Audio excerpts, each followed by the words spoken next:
Halo, assalamualaikum warahmatullahi wabarakatuh. Selamat siang semuanya. Perkenalkan, di sini saya ingin mempresentasikan terkait materi metodologi penelitian. Perkenalkan, nama saya Diki. Nama panjang saya Diki Iksanugraha. Saya dari jurusan Teknik Informatika. Mahasiswa semester 6 STEMIK Pranata Indonesia. Ya. Pendahuluan terkait mengapa mempelajari terkait penelitian. Yang pertama, kita bisa berpuasa ya selama 2 hari dalam seminggu, yaitu Senin dan Kamis atau puasa Senin Kamis. Karena dari puasa Senin Kamis tersebut bisa menimbulkan efek awet muda yang pertama, terus memelihara kemampuan mengingat menurut Collier tahun 2013. Lalu yang ketiga, meningkatkan reaktivitas insulin. Lalu yang keempat, menurunkan kolesterol jahat. Yang kelima, melindungi memori dan fungsi belajar. Dan yang keenam atau yang terakhir, memperlambat proses penyakit pada otak. Sehingga puasa Senin Kamis tersebut memiliki manfaat yang baik untuk tubuh kita. Oke, lalu ada juga penelitian tentang air ya. Menurut Dr. Masaru Emoto, air itu ternyata hidup dan dapat memberikan respon positif terhadap manusia ya. Jadi air itu bisa mengerti terkait emosional manusia dari mulai marah, bersedih, ataupun bahagia.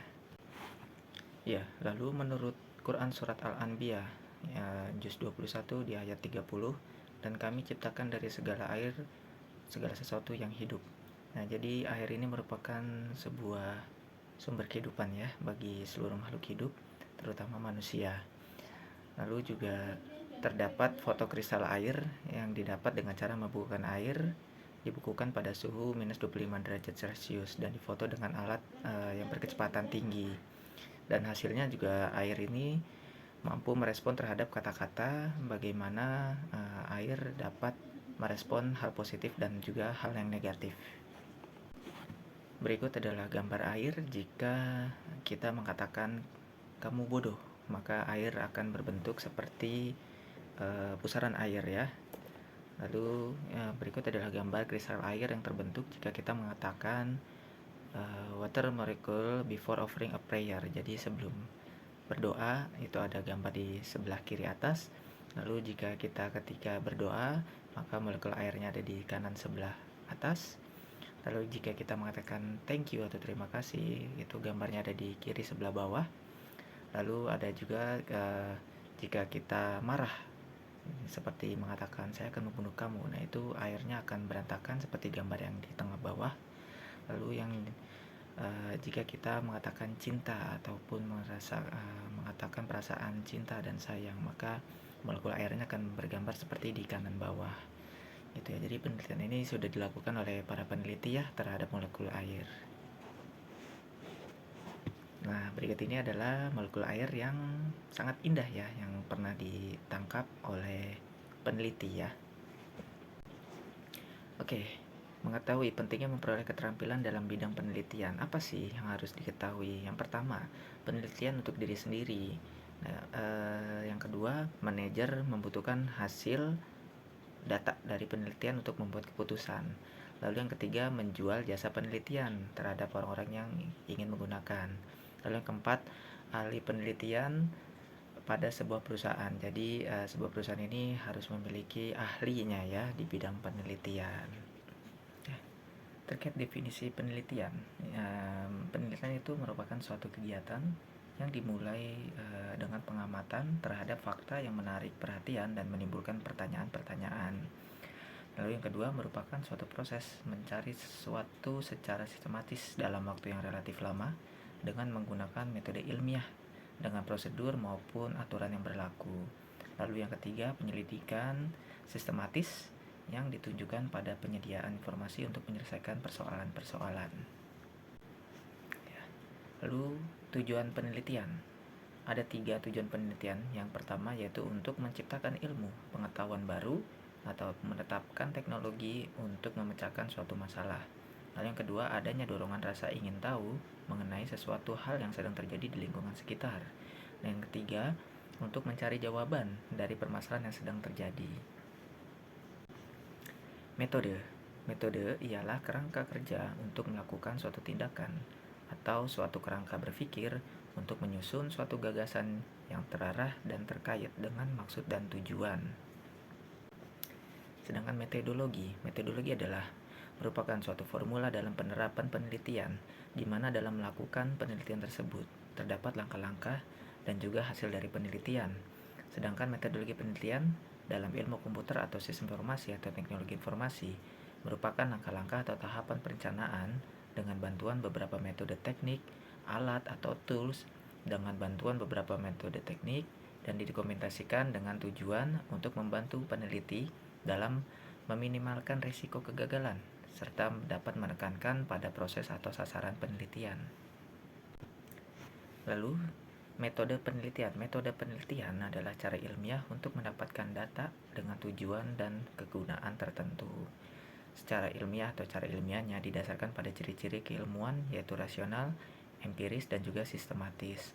Secara rasionalnya, penelitian dilakukan dengan cara-cara yang masuk akal sehingga terjangkau oleh penalaran manusia. Secara empiris, cara yang digunakan dapat diamati dengan indera manusia. Lalu secara sistematis, yaitu proses penelitian itu menggunakan langkah tertentu dengan bersifat yang logis. Apa sih kegunaan penelitian?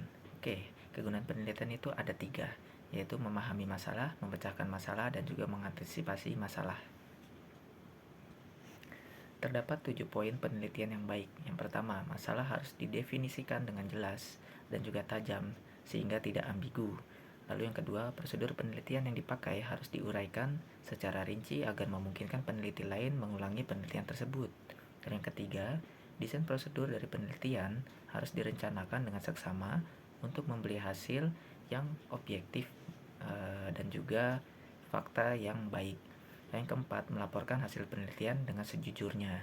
Yang kelima, analisis data memadai dan juga metode analisisnya harus cocok. Yang keenam, kesimpulan ditunjang dari hasil penelitian.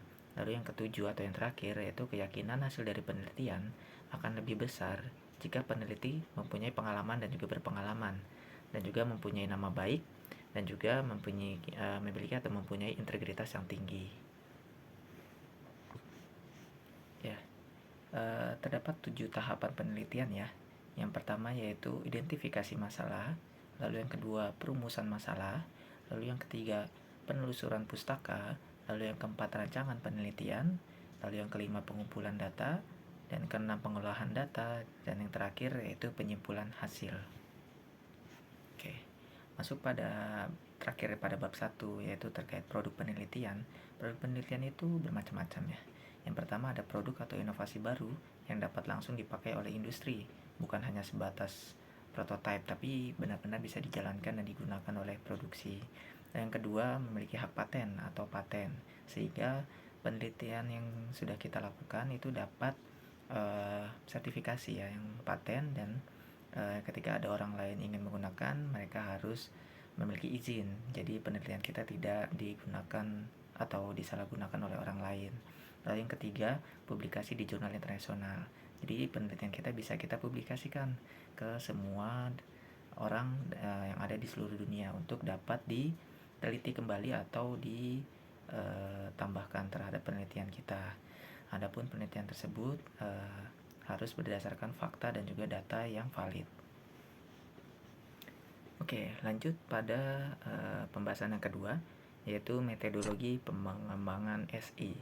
Ada banyak metodologi pengembangan SI ya. Metodologi tersebut itu ada yang mirip satu sama lain dan juga ada yang sangat spesifik terhadap suatu organisasi. Berikut komponen-komponen ya dari metodologi tersebut. Yang pertama, bagaimana suatu proyek dapat dipecah ke dalam beberapa tahapan. Lalu apakah yang dikerjakan pada setiap tahapan. Lalu yang ketiga, apa keluaran yang dihasilkan. Lalu yang keempat, kapan setiap tahapan tersebut dapat dikerjakan. Lalu yang kelima, apakah ada batasan yang diterapkan. Lalu yang keenam, siapa yang terlibat. Lalu yang ketujuh, bagaimana proyek tersebut dikelola dan juga dikontrol. Dan yang kedelapan atau yang terakhir itu alat pendukung apa yang digunakan. Oke, berikut ini adalah flow ya, ataupun gambar terkait chart proses penelitian dari mulai permasalahannya, lalu ada juga pengumpulan data hingga hasil, dan terakhir ada di refine hipotesis. Dari refine hipotesis ini akan diulas kembali ya ke pengumpulan literatur, apakah penelitian tersebut sudah sesuai atau belum. Oke, manfaat menggunakan metodologi. Apa sih manfaatnya? Itu ada 3 ya. Yang pertama, metodologi membuat kita lebih paham, lebih bertanggung jawab, dan juga lebih comfortable serta lebih responsibel. Lalu yang kedua, metodologi membuat kita lebih knowledge stable ataupun berpengetahuan, dan juga lebih berguna dalam berargumen karena selalu berdasarkan fakta dan tidak berdasarkan pada institusi-institusi ataupun bisikan-bisikan yang belum pasti datanya. Lalu yang ketiga atau yang terakhir, dengan menggunakan metode kita bisa memaparkan ya lebih banyak lagi gambaran berupa saran, ide maupun masukan-masukan yang bisa di elaborate. Oke, identifikasi masalah dan juga hipotesis. Identifikasi dan perumusan masalahnya, pencarian masalah yang akan dikaji dapat bersumber dari yang satu pertama itu bacaan, lalu yang kedua pengamatan terhadap fakta di lapangan, lalu yang ketiga berdasarkan pengalaman pribadi, dan yang keempat hasil pertemuan-pertemuan ilmiah seperti seminar, diskusi, ataupun lokakarya. Dan yang terakhir, dalam pencarian topik permasalahan ini perlu adanya pemahaman ya terhadap objek yang akan diteliti, baik melalui fenomena, teori, hipotesis, ataupun eksperimen. Berikut adalah flow ya, flowchart terkait perumusan masalah. Jadi yang pertama itu perumusan masalah itu apa sih yang harus diteliti. Yang pertama itu ada identifikasi dulu ya, kita identifikasi masalah yang akan kita teliti. Lalu pembatasan ruang lingkup, jadi harus dibatasi ruang lingkupnya. Lalu yang ketiga penetapan atau research question. Lalu yang terakhir itu identifikasi tujuan. Nah dari hasil flow 4 ini akan memunculkan hasil yaitu hipotesis. Dari hipotesis ini pun akan menjadi 2, yaitu statistical hypothesis ataupun hypothetical statement. Jadi hipotesis ini masih akan menghasilkan ya beberapa ataupun 2 statement. Oke, cara untuk merumuskan masalah. Cara yang untuk merumuskan masalah itu ada 4 macam. Yang pertama, dirumuskan dalam bentuk pertanyaan atau research question yang berfokus pada dependent variable atau pada apa yang akan diteliti. Lalu yang kedua, rumusan hendaknya jelas dan padat. Terus yang ketiga, rumusan masalah harus berisi implikasi data untuk memecahkan masalah. Lalu yang terakhir itu rumusan masalah ada dasarnya ya dalam membuat hipotesa. Permasalahan yang baik itu memiliki 3 ciri utama ya, yaitu yang pertama mempunyai nilai penelitian dalam arti bahwa permasalahan tersebut masih bersifat asli atau original, menyatakan suatu hubungan dengan bidang lain serta dapat diuji kebenarannya. Lalu yang kedua, visible. Visible ini artinya pemecahan masalah tersebut dapat dipecahkan. Tersedianya data dan juga metode untuk memecahkan masalah, tersedianya biaya, dan juga dapat diselesaikan dalam waktu yang wajar. Lalu yang ketiga, sesuai dengan kualifikasi peneliti, artinya bahwa permasalahan yang diangkat menarik bagi minat si peneliti dan juga sesuai dengan kualifikasi yang ada. Oke, penelitian itu harus ada sumber masalahnya. Yang pertama itu penelitian observasi, diskusi-diskusi, ahli riset, dan juga bibliografi. Oke, untuk langkah-langkah perumusan masalah, ya langkah yang pertama yaitu tentukan fokus penelitian. Yang kedua, cari berbagai kemungkinan dari berbagai faktor yang ada dengan fokus penelitian tersebut. Dalam hal ini dinamakan itu subfokus ya. Lalu langkah ketiga, di antara faktor-faktor yang terkait, adakan pengkajian atau pengkajian faktor mana yang paling menarik untuk ditelaah, untuk kemudian ditetapkan faktor apa saja yang akan dipilih. Yang keempat, kaitkan secara logis faktor-faktor subfokus yang dipilih dengan fokus penelitian. Berikut adalah contoh perumusan masalah ya. Di sini kita kutip dari perusahaan atau penggunaan teknologi ya dalam sebuah perusahaan. Bagaimana sebuah perusahaan atau manajemen perusahaan di bidang IT menganalisa terkait manajemen IT yang digunakan perusahaan serta mengukur manajemen IT-nya berdasarkan balance dari scorecard dan juga pendekatan best practice yang ada, sehingga penelitian ini dapat dijalankan dan dilakukan dengan baik. Berikut adalah penjelasan terkait hipotesis penelitian ya. Hipotesis itu merupakan jawaban yang teoritis ya ataupun jawaban sementara terhadap rumusan masalah penelitian dan belum juga merupakan jawaban empirik dengan dukungan data-data. Oke, manfaat hipotesis. Manfaat hipotesis itu ada 4 ya. Yang pertama untuk menjelaskan permasalahan yang diangkat dalam penelitian. Lalu yang kedua untuk menjelaskan variabel-variabel yang akan diuji kebenarannya. Lalu yang ketiga untuk membantu dalam memilih metode analisa data. Dan yang keempat sebagai pedoman dalam menarik sebuah kesimpulan. Oke, berikut adalah tabel ya dari masalah atau perumusan masalah. Itu ada 2 ya terkait tabelnya. Yang sebelah kiri itu merupakan masalah. Jadi masalahnya itu apa sih yang harus kita teliti atau kita lihat. Itu adanya tidak adanya sistem informasi, lalu sistem informasi yang tidak efisien, semangat kerja programmer yang rendah. Nah, bagaimana cara perumusan masalahnya terhadap hal tersebut? Nah, lalu kita buatkan nih perumusan masalah penelitian. Yang pertama itu bagaimana merancang sistem informasi, lalu yang kedua bagaimana merancang sistem informasi yang efisien, lalu yang ketiga variabel apa saja yang dapat meningkatkan semangat para pekerja programmer. Oke. Lalu terkait perumusan masalah ataupun tujuan penelitian, ada 2 tabel juga ya di sini, yaitu terkait perumusan masalah penelitian dan juga tujuan penelitian. Yang di perumusan masalah itu bagaimana merancang sistem informasi, bagaimana merancang sistem informasi yang efisien, dan juga variabel apa aja yang harus meningkatkan semangat para pekerja programmer.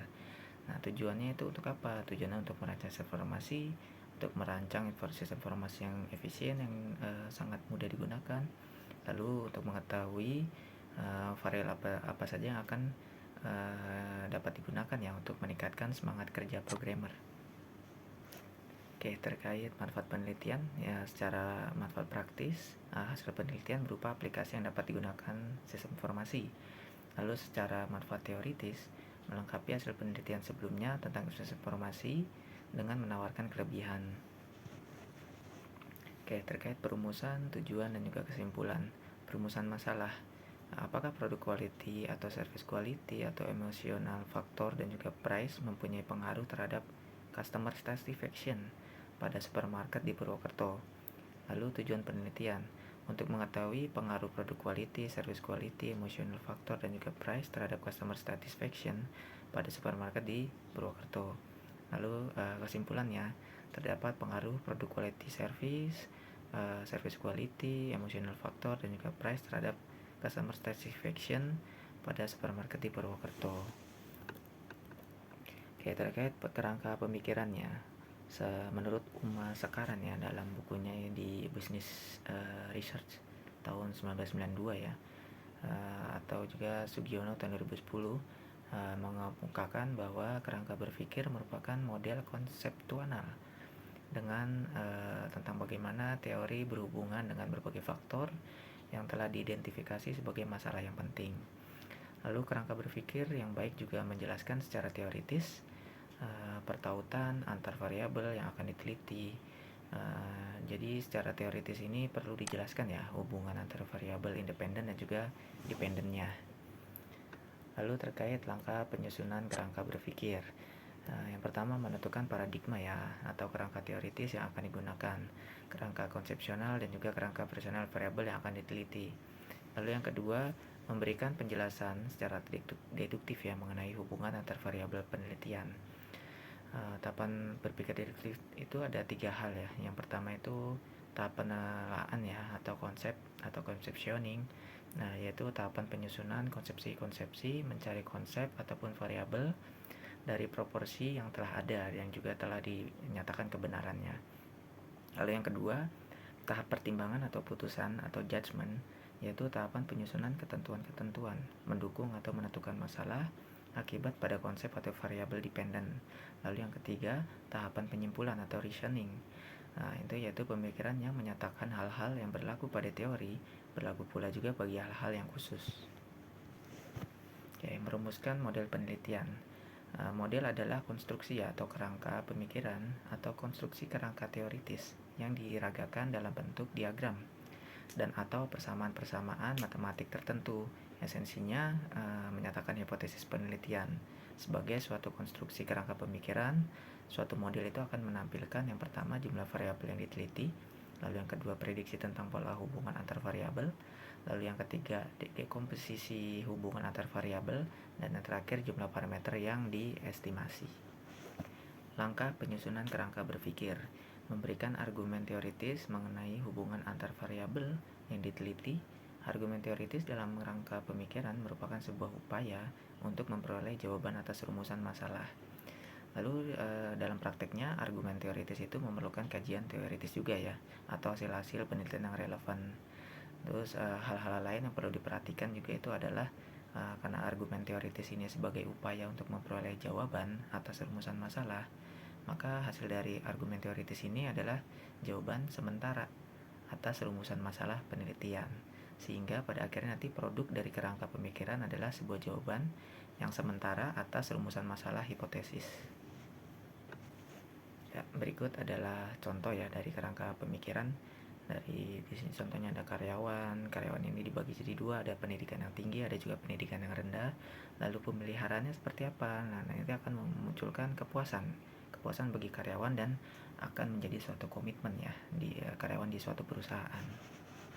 Oke, berikut juga ada contoh kerangka pemikiran yang lain ya terkait informasi keuangan. Dari informasi keuangan ini menjadi tiga, nanti ada tiga jawaban ya. Dari itu laporannya itu berupa neraca, laporan laba rugi, sama laporan arus kas. Nah, dari neraca ini akan muncul apa? Akan muncul size ataupun besarannya ya. Lalu dari laporan laba rugi ini akan muncul hasil dari laba kotor juga gitu ya. Lalu dari laporan arus kas itu akan muncul operasi, investasi, dan juga pendanaan. Nah, dari tiga kerangka tersebut akan muncul menjadi return. Return ini akan menjadi benefit ya, cost dan benefit.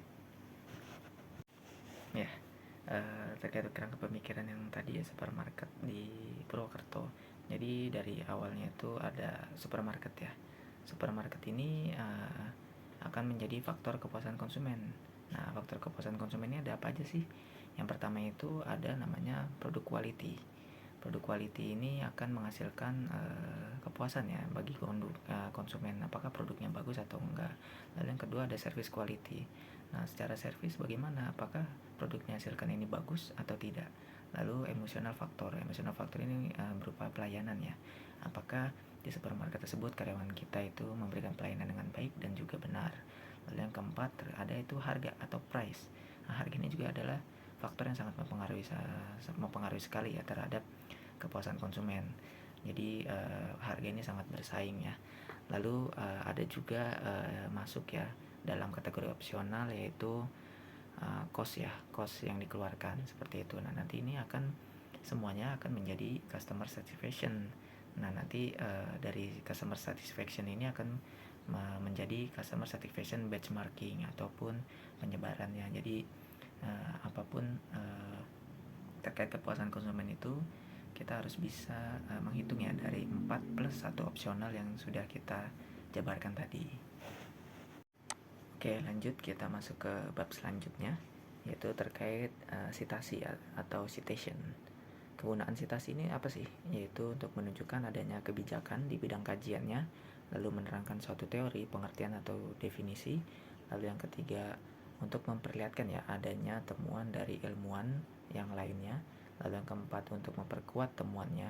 Lalu yang kelima, untuk memanfaatkan metode sebagai perbandingan ya, bahan pustaka yang direview, memperlihatkan adanya perbedaan atau persamaan pendapat ya dengan ilmuwan yang lain, dan juga bisa memperkuat kesahihan ya atau sahnya terkait penelitian yang dilakukan.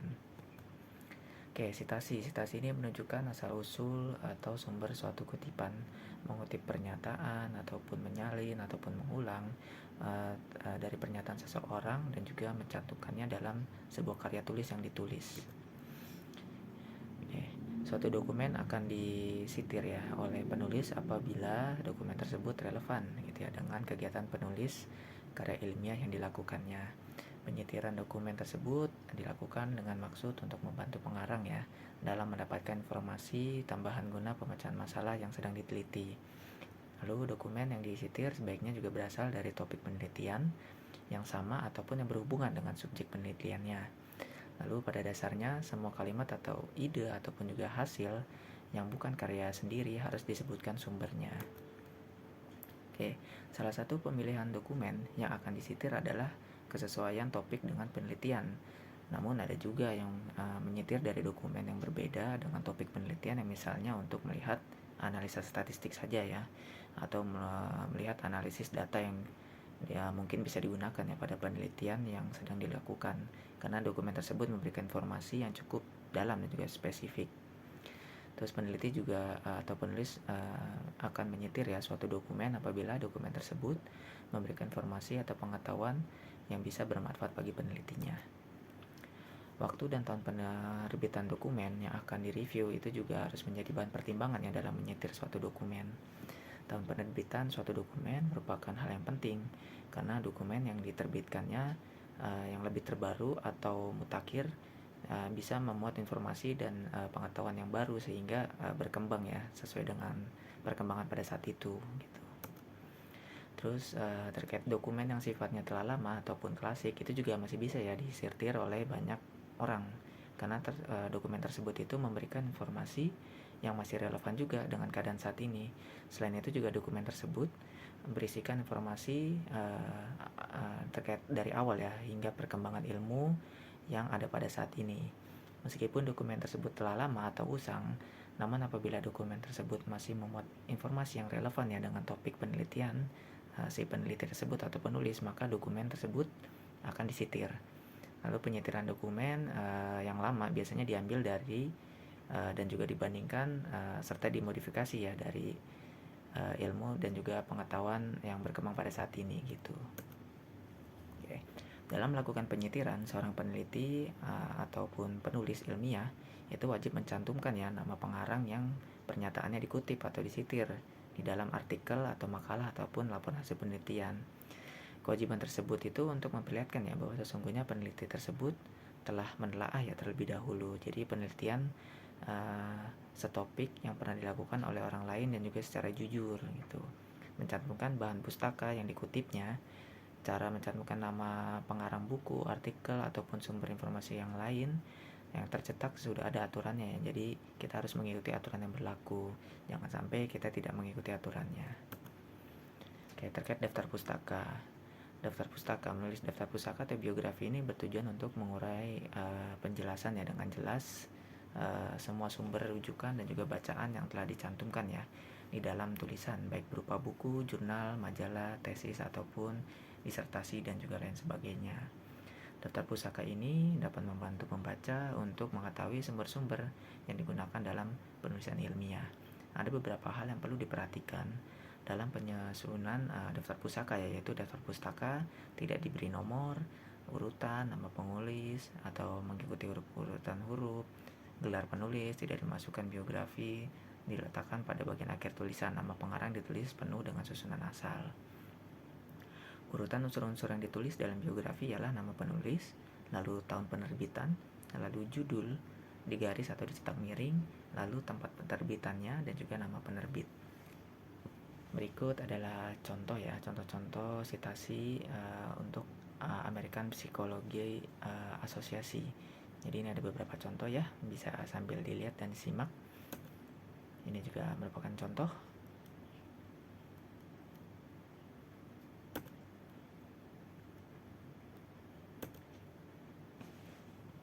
Ini juga ada contohnya dari American Medical Association. Oke. Berikut ini juga disajikan ya beberapa contoh penulisan sitiran ya dalam daftar pustaka.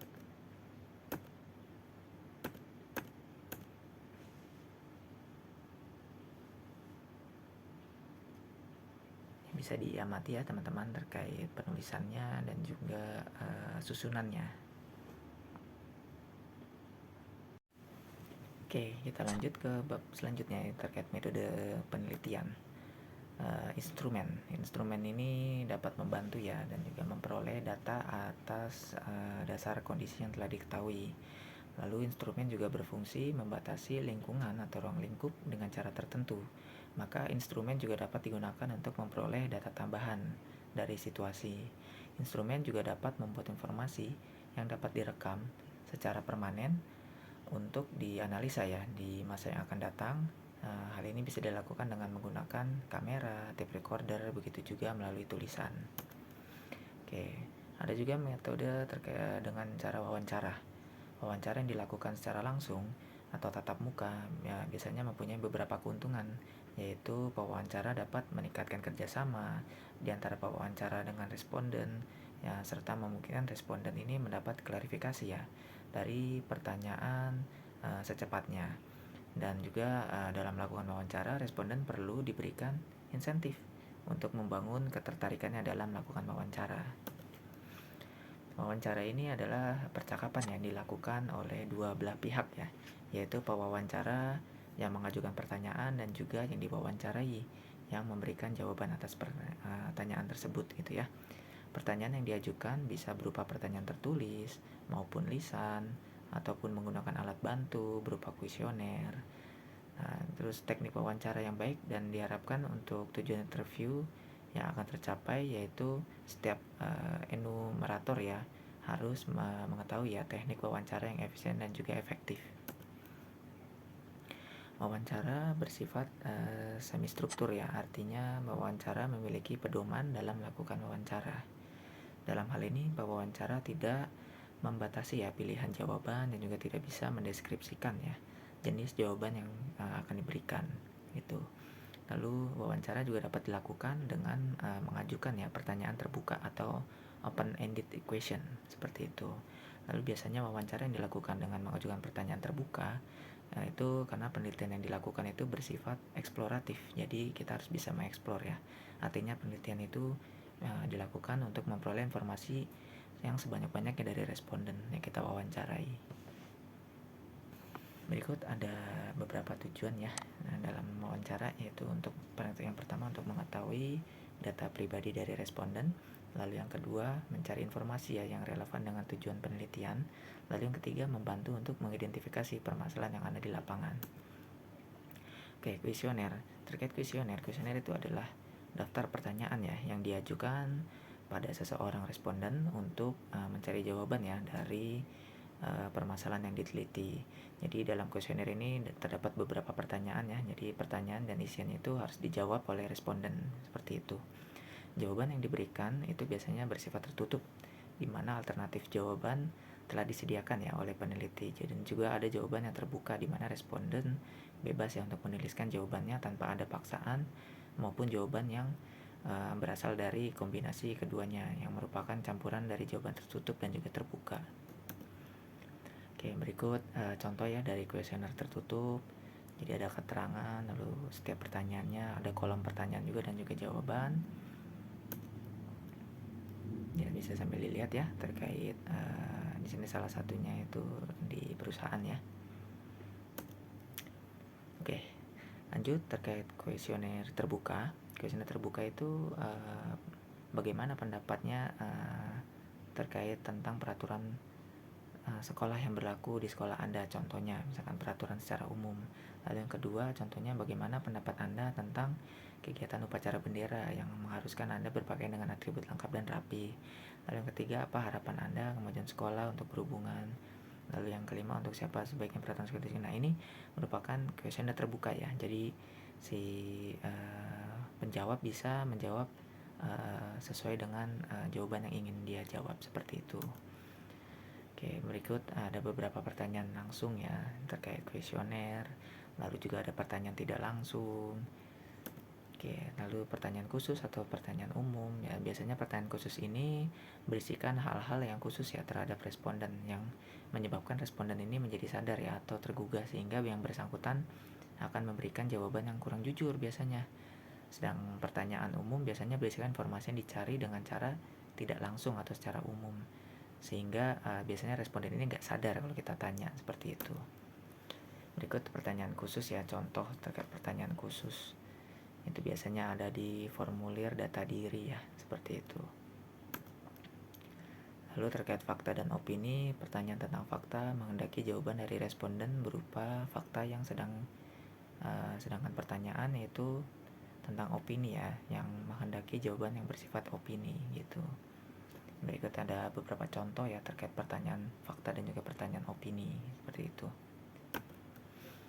Lalu di sini juga ada uji validitas ya. Validitasnya itu seperti apa? Mungkin seperti fungsi alat ukur segala macam. Nah, ini ada contohnya. Lalu juga ada uji reliabilitas. Nah, ini juga untuk kuesioner ini melihat ya analisis atau reliabilitas ya, atau keandalan pertanyaan dengan teknik Cronbach atau rumus alpha. Jadi analisisnya ini bisa dilihat ya secara matematis dan juga rumus ya, seperti itu. Oke, baik, mungkin cukup sekian presentasi dari saya terkait metodologi penelitian.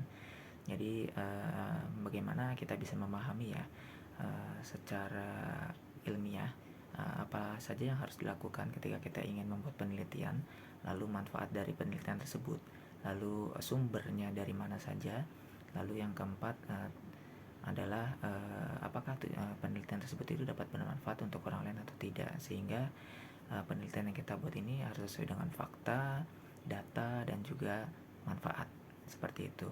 Cukup sekian presentasi dari saya. Terima kasih atas waktunya.